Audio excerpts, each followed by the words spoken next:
غزل چطوری نمیدونم.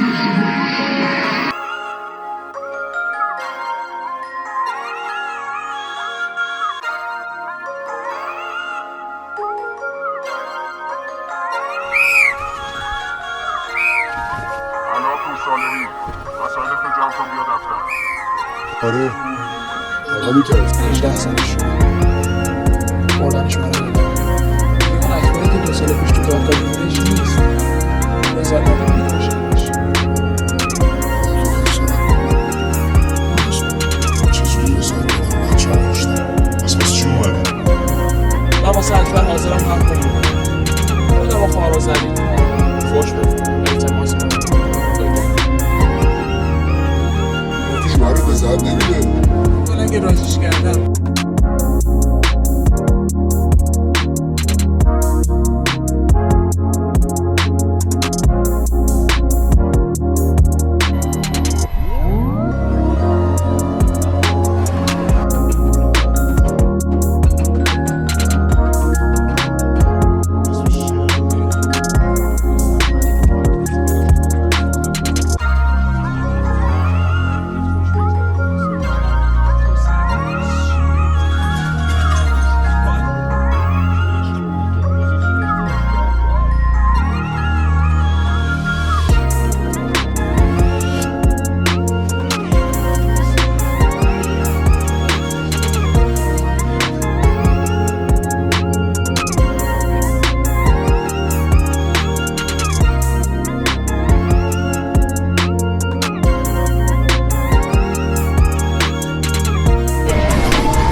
سیاه همچین گفت خونه خراب شده گفتم از زیر آقا باید بریم بکشیم تو.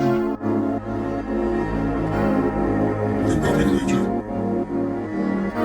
از خیلی مستجر قبلی نگاری بیا بره چی میدونم اینقدر محکم بود هماهنگ کردم یا میبرم تازه شانس آورد بالاخره